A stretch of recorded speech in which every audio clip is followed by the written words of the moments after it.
Hello everyone. Today we will be discussing push-down automata in theory of computation. Now we have already seen what is a finite automata. So this basically is used to recognize regular languages. But for context-free languages, we may require unbounded memory which is required for unbounded counting. So, for example, here the language says we require same number of zeros and same number of ones. So, we should have, if we have two zeros, it should be followed by two ones. So, we have to count this correspondence of two zeros followed by two ones. So, for this, only finite automata is not sufficient, and what we need is certain type of storage along with finite automata. Now this problem is addressed by push down automata. So this employs a stack to store the data. Now there are two type of push down automatas. One is deterministic and the other one is non-deterministic. So the deterministic PDA or deterministic pushdown automata can recognize all the deterministic context-free languages, whereas non-deterministic PDA can recognize all the non-deterministic context-free languages. So what does a PDA has? It basically has a stack along with the normal uh, finite automata. So now here this can use the top of the stack to decide which transition it has to take. It can also manipulate the content of the stack by performing the operations like push, pop. It can also perform skip operation. Now, pushdown automata would be reading the string from left to right, as it is usually done in finite automata as well. But it chooses a transition based on the input symbol which is coming from the input string. What is the current state, along with an added uh, symbol which is present on the top of the stack.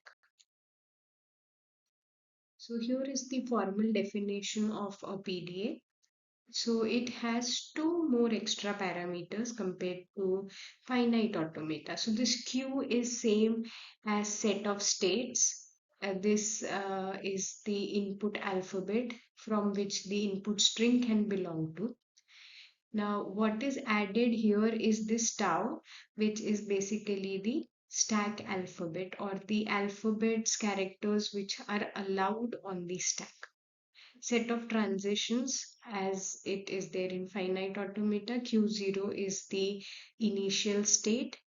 Z0 here is the stack symbol which will be present initially on the stack.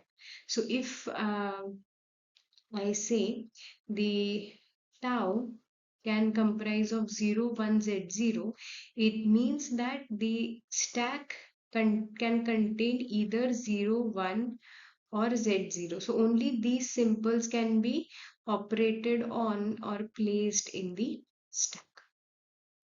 And last is the final state of the PDA. Now there are two ways in which PDA can accept any string. So the first method is called as by empty stack. So this says that if there is nothing on the stack, if the stack is empty, we say the PDA can accept the input string. And the other one is if it lands to the say final state, then we say that the PDA can accept the input string. So these are the two methods by how PDA can accept the given input string. Let us see this with an example. Now the first example here says that I have to accept a string W, where W can belong to A and B, and the given condition here is that I should have number of A's equal to number of B.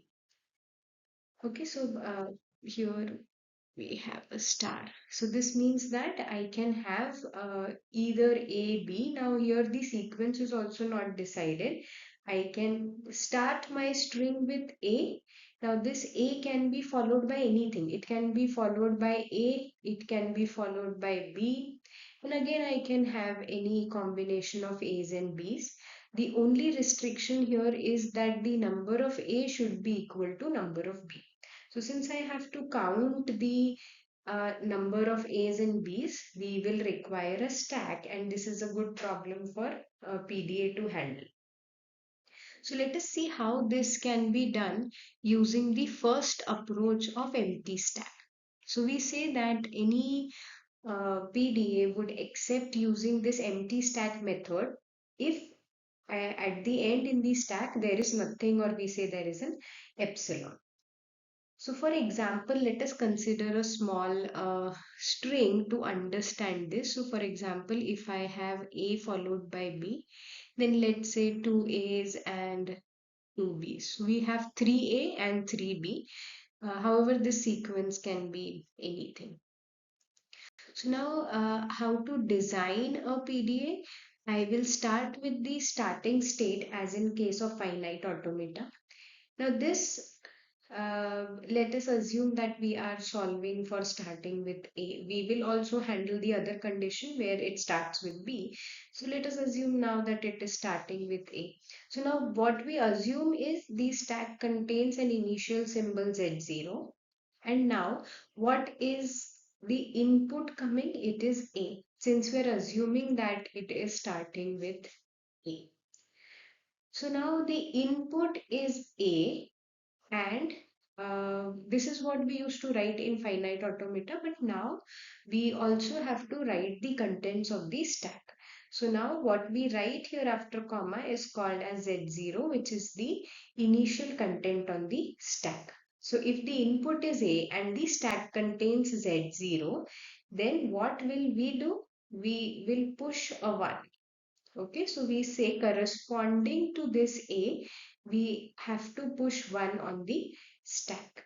So this is stack top becomes 1, and what is stack top minus 1? So stack top minus 1 originally was Z0. So this is how we write a push transition. Now this Q0, so we'll create a loop here. Now this says if Q0 gets A in the input, Z0 on the stack, it will push 1 on the stack. So this is basically a push operation corresponding to the first symbol that we are getting. Okay, now next what will we get is this B. Now what we say is when we get a B in the input, there would already be a 1 on the stack corresponding to A. So what we do is we pop this 1 corresponding to B. So what have we done? We have counted A and this B. So what happens? For A we have pushed 1, and for B we have popped this 1. So this says corresponding to 1A we have 1B. Okay, so this was a pop operation corresponding to the first B. Now after this again I can have any number of A's, any number of B's, and then this could be in any sequence, right? So now if I say, so this is one condition if I start with A. Now let us assume that I start with B. So if my string is starting with B, in that case, let us, so Z0 is already there. We say we push a 0 in place of B. So what we do here is if we get B in the input, so this was for starting with A. But if you notice, we are writing everything on the same loop. Okay, so you'll just get the reason in some point. Now this is B. In the stack, we have nothing. We will push 0 on the stack. So this is push corresponding to the B. Now after this B, if I get A and there is a 0 on the stack, I will perform a pop operation corresponding to this A. So this B was pushed and I will pop for this A. So push 0 and then this 0 is popped corresponding to A. So this happens for the first symbol if I have A as the starting or B as the starting. Now if you notice the first string that we were discussing, in this we had A followed by B. Then again the stack became empty. So now either I can push 1 or it could have been B here again. So this B transitions would have worked, right? So what have we not handled yet? If A comes following A. So here I would push 1 using this particular rule. And then again if I get a A. So the rule here would be I get a stack already has 1. In that case, I will push a 1. Similarly, B followed by B is not handled. We have handled if A is there, push something and pop for B. If B is there, we have handled push something and pop for A. So now we have also handled AA, we have to handle BB. So B, if B is there, there would already be a 0 and we'll push a 0 on the stack. So this is how these set of transitions would be working, but everything here is on the same state Q0. Now why the same state Q0? Because here we say that we can accept nothing also. So we can say that we are accepting a null or epsilon here. Right. However, if we have something else coming up, A, B or any string, that will be operating here. Now we say that we have to do the acceptance using empty stack. So for empty stack, what do we say now? As soon as the string ends, we say that the end of string is marked by say lambda. You can use an epsilon here, not a problem. So now what more transition we'll add? So as soon as the string contains lambda or the string is over, the stack would be containing z0 and we just replace this stack by an epsilon, or we just say this z0 is also popped. So what will be there on the stack? There will be nothing. The stack would remain empty, right? So this is how the acceptance by empty stack is written. Let us do a quick string acceptance here for a small example.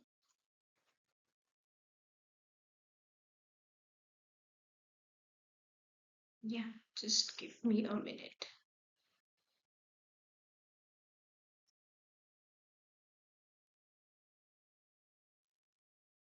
Okay, so let us assume the example of string acceptance as ABAB. So here we will write this in terms of transitions now. Now if Q0 gets A in the input and the stack has Z0. So obviously initial stack is Z0. What will we do? We have to push 1, right? So we have to just look at the PDA that we have constructed. So the state remains Q0 and we'll push 1 on the stack. After that, we are in the state Q0. Now what we get in the input? B. What does the stack contain? We have pushed 1, so the stack contains 1. We will still remain in Q0 because we just have one loop or one state here. And what are we doing? We are performing the pop operation corresponding to the transition. After this, again, what do we get in the input? Is A. Stack is again empty because we have popped this. Again, we'll have Q0, 1, Z0. Now, next in the input, we get a B. Stack has 1 because we have pushed 1 again. And then again, we say Q0 and epsilon. Now, what is there in the string? Nothing, or we call this as lambda, right? So, we have transition Q0 input coming is lambda, stack has Z0, and we get Q0 epsilon. Now, since the stack is empty, now we say that since the stack is empty, we will accept this string. Okay, so this was how empty stack works. Now, let us go ahead and see how this will be for the second example, which is acceptance using the final state. So now the second method is called as acceptance by final state. So when will this get accepted? If I land in the final state, right? So now instead of using this transition of empty stack, I just have to remove this transition. And when do I accept? I just have to say that go to the final state for acceptance. And when will I transit to the final state? If there is nothing in the string, stack has Z0, I will just say that let the content be Z0. But since I have landed in the final state, we say that it is string accept. Okay, so for example, in this case here, I would be going to QFZ0. This would be my last transition here, right? So now here, why will I say that it is accepted? It will be accepted because I have landed into the final state. So this belongs to final state, therefore the string would be accepted. So every other transition here remains same on Q0. The only thing is I transit to a final state so that this gets accepted. Now generally the final state PDA that we construct is called as PF because it is the final state PDA, and the empty stack one we call it as P of N. Okay, let us move to one more example here. So this is number of A's should be equal to number of B's, but it says N greater than equal to 0. That is, there should be at least presence of one A. Okay, so let us do this by empty stack. So what are we supposed to do? We have to count A's and B's. So what could be a simple logic here? For A, I will push 1, and for B, I will pop the corresponding one which is present on the stack. And then how do I accept? In case of empty stack or my PNPDA, how do I accept? If my string has completed, stack has Z0, you will just convert the stack symbol to epsilon or empty the stack to get it accepted. Okay, so how do I do this? I need at least one A. So I will transit the state and go to a new state Q1. So if input is 1, if input is A, I will have Z0 in the stack because initially there is nothing. I will push 1 corresponding to this A which is coming. So this is one mandatory A. But after that I can have multiple A's. So if again a A comes up, there would be 1 on the stack. I will again push 1. Following this, I will have at least one B, and what is already there on the stack is at least 1. And I will pop this because for B I have to pop. And we change the state to Q2. Now after this I can have multiple B's coming. So for every B there would be a A which is already pushed. We will pop this until the B's are coming. And then if the string is completed, there would be Z0 on the stack. So all the pushed A's would have been popped corresponding to the B. So what will be there on the stack? Z0. We just make this epsilon. Okay, so there is no need to do this transition as well.